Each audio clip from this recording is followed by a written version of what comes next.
Halo sahabat rumah belajar, Assalamualaikum warahmatullahi wabarakatuh. Shalom, Om Swastiastu, Namo Buddhaya, Salam Kebajikan, Rahayu.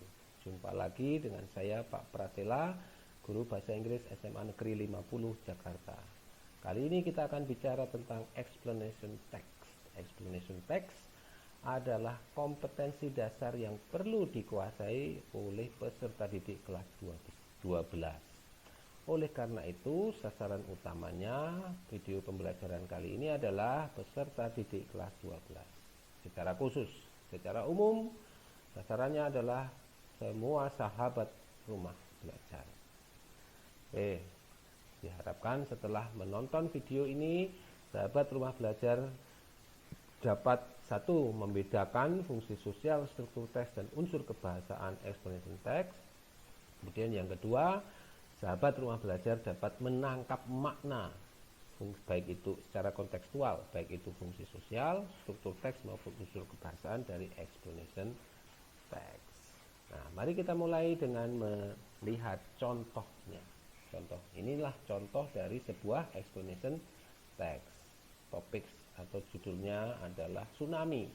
Terdiri dari 4 paragraf, gitu ya. Paragraf pertama, kedua, ketiga, dan keempat. Apa fungsinya?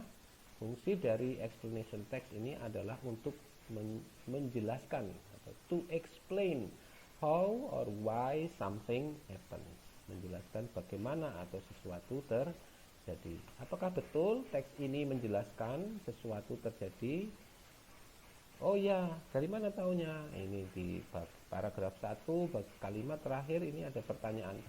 But do you know how a tsunami happens? How a tsunami happens. Ini memberi clue atau kunci bahwa paragraf berikutnya ini akan berbicara tentang bagaimana terjadinya sebuah tsunami. To explain how or some tsunami happens.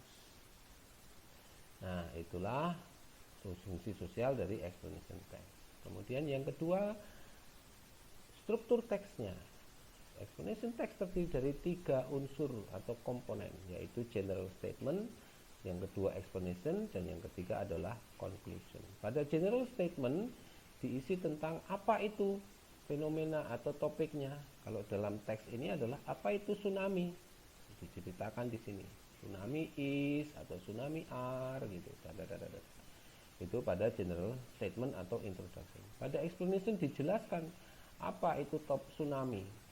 Tsunami itu begini, terjadinya awalnya begini, kemudian terusannya begini sampai akhirnya begini, gitu ya. Nah, explanation ini harus ringkas tapi lengkap. Ringkas itu ya hanya menjelaskan tentang topik ini saja, jangan berbicara ke yang lain-lain gitu.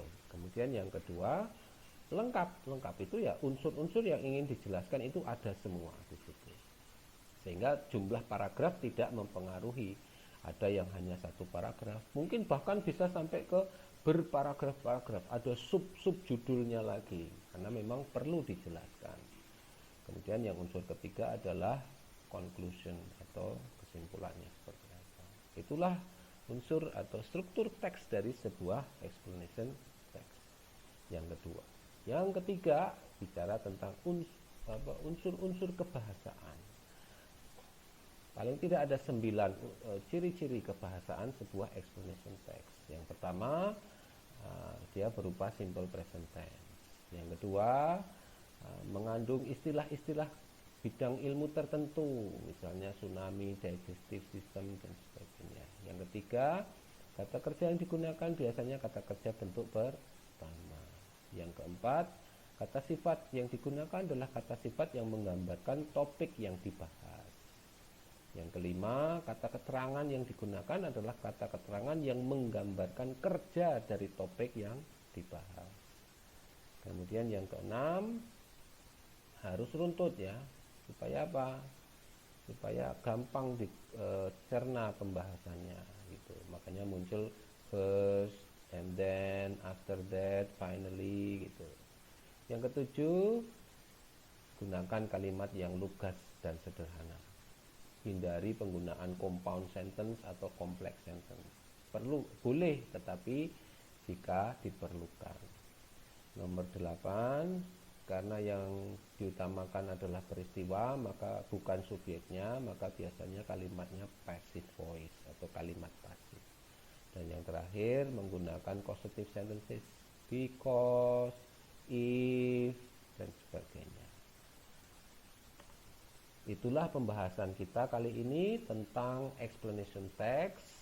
Ada 3 hal yang sudah kita bahas. Yang pertama, social function dari explanation text adalah untuk menjelaskan bagaimana atau mengapa sesuatu terjadi. Kemudian unsur-unsur struktur teksnya ada 3. Yang pertama adalah general statement atau introduction, yang kedua adalah explanation, dan yang ketiga adalah conclusion. Kemudian yang ketiga tadi bicara tentang unsur kebahasaan, simple present tense, menggunakan first, second, then, finally, dan sebagainya, menggunakan kata kerja bentuk pertama umumnya, dan sebagainya. Demikian pembahasan kita tentang explanation text pada kali ini. Selanjutnya kerjakan assignment yang linknya ada di bawah ini, supaya semakin mendalam penguasaan tentang explanation text. Apabila ada kurang dan lebihnya mohon dimaafkan. Kalau ada sumur di ladang, boleh kita menumpang mati. Kalau ada umur yang panjang, boleh kita berjumpa lagi. Sekian, wassalamualaikum warahmatullahi wabarakatuh. See you.